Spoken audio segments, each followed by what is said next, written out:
আজকের প্রার্থনা শুরু হচ্ছে নারায়ণ সূক্তম। শ্রী গুরুভ্যো নমঃ। হরিঃ ওম। সহনাববতু সহনো ভুনক্তু সহ বীর্যঙ্করবাবহৈ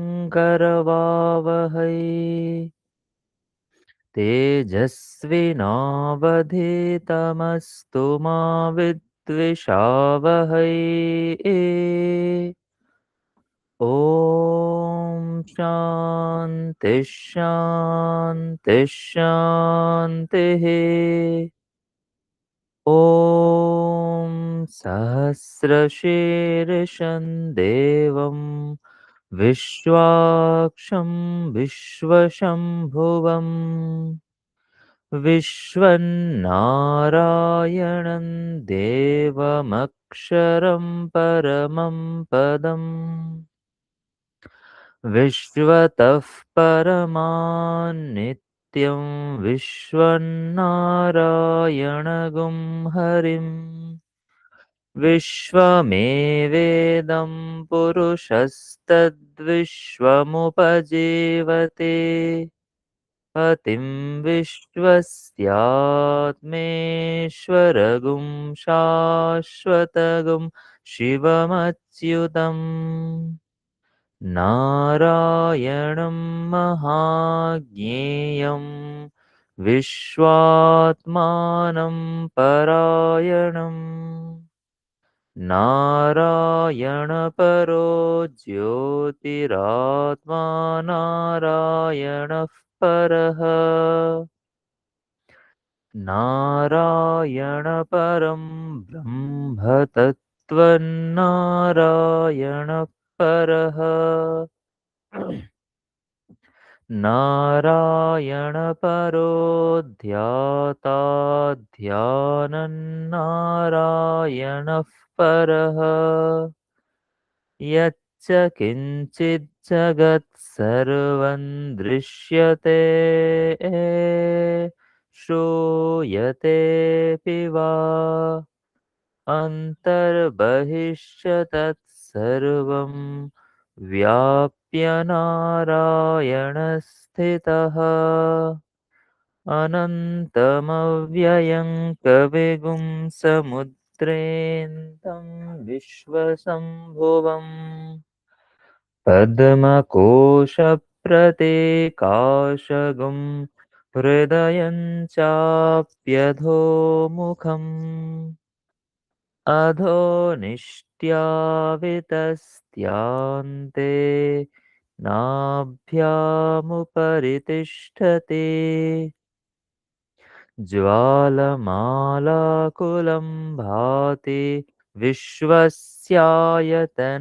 महत् सन्ततगुं शिलाविस्तुलं मत्याकोशसन्निभम् तस्यान्ते सुषिरगुं सूक्ष्मन्तस्मिन् सर्वं प्रतिष्ठितम् तस्य मध्ये महानगनिर्विश्वार्चिर्विश्वतोमुखः सोऽग्रभुग्विभजन् तिष्ठन्नाहारमजरः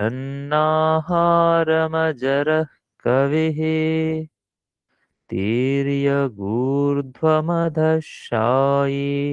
रश्मयस्तस्य सन्तता सन्तापयति स्वं देहमापादतलमस्तकः तस्य मध्ये वह्निशिखा अणीयो ऊर्ध्वाभ्यवस्थितः नीलतो यदमध्यस्थात् विद्युल्लेखे बभास्वरा नीवारशूकवत्तन्वी पीताभा आस्वत्यणूपमा तस्या शिखाया मध्ये परमात्मा व्यवस्थितः सब्रह्म स शिवः स हरिः सेन्द्रः सोऽक्षरः परमस्वराट् ऋतगुं सत्यं परं ब्रह्म पुरुषं कृष्णपिङ्गलम् ऊर्ध्वरेतं विरूपाक्षं विश्वरूपाय वै नमो नमः ॐ नारायणाय विद्महे वासुदेवाय धीमहि तन्नो विष्णुः प्रचोदयात् ॐ शान्ति शान्ति शान्तिः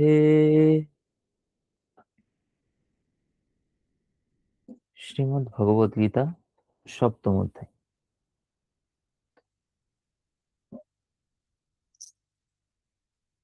वसुदेवसुतं देवं कंसचाणूरमर्दनम् देवके परमानन्दम् कृष्णं वन्दे जगद्गुरुम् अथ सप्तमोऽध्यायः श्रीभगवानुवाच मय्यासक्तमनाः पार्थ योगं युञ्जन्मदाश्रयः असंशयं समग्रं मां यथा ज्ञास्यसि तच्छृणु ज्ञानन्तेऽहं सविज्ञानम् इदं वक्ष्याम्यशेषतः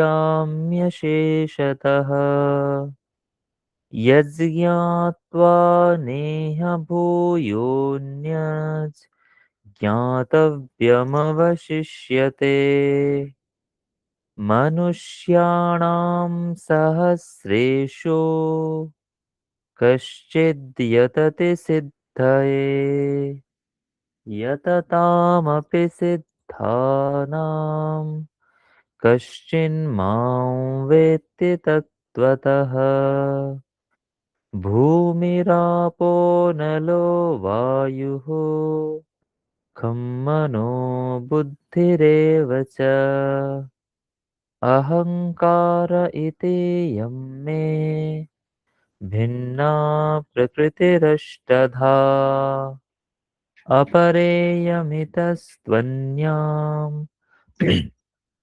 प्रकृतिं विद्धि मे पराम् जीवभूतां महाबाहो ययेदन्धार्यते जगत् एतद्योनीनि भूतानि सर्वाणीत्युपधारय अहं कृत्स्नस्य जगतः प्रभवः प्रलयस्तथा मत्तः परतरन्नान्यत्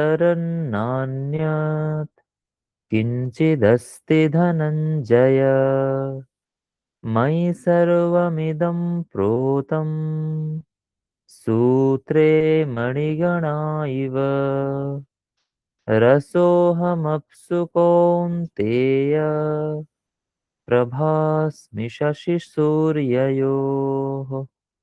प्रणवः सर्ववेदेषु शब्दः खे पौरुषनृषु पुण्यो गन्धः पृथिव्यां च तपश्चास्मि तेजश्चास्मि विभावसौ जीवनं सर्वभूतेषु तपश्चास्मि तपस्विषु बीजं मां सर्वभूतानां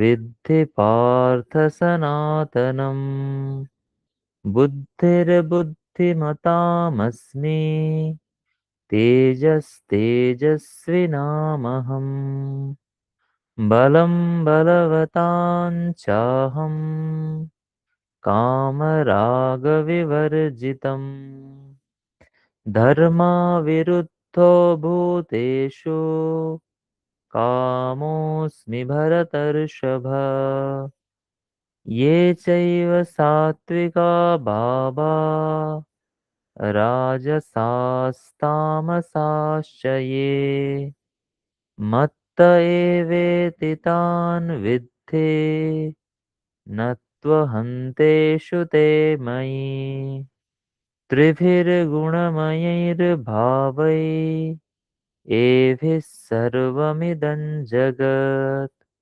मोहितन्नाभिजानाति मामेभ्यः परमव्ययम् दैवी ह्येषा गुणमयी मम माया दुरत्यया मामेव ये प्रपद्यन्ते मायामेतां ते न मां दुष्कृतिनो मूढा प्रपद्यन्ते नराधमाः माययापहृतज्ञाना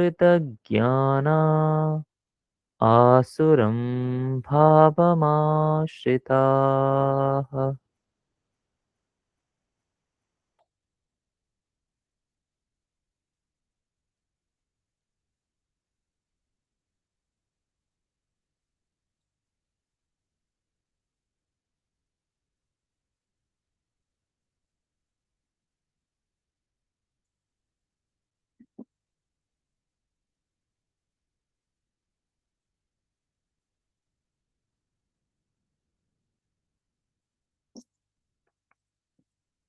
আজকের মনন শ্রীমদ্ ভগবদ গীতা ষষ্ঠ অধ্যায় সপ্তদশ শ্লোক।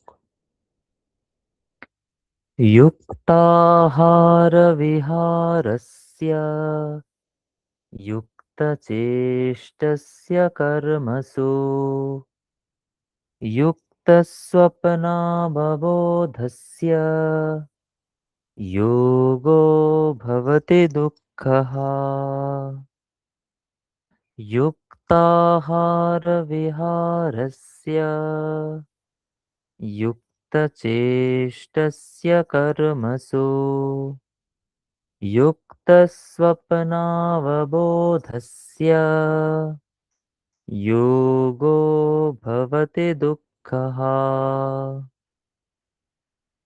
যাহার আহার ও ভ্রমণ নিয়ত পরিমাণ, যাহার বিহিত কর্মে চেষ্টা নিয়ত পরিমাণ এবং যাহার নিদ্রা ও জাগরণ নিয়ত কালে হয়, সেই যোগীর যোগী দুঃখহর হইয়া থাকে।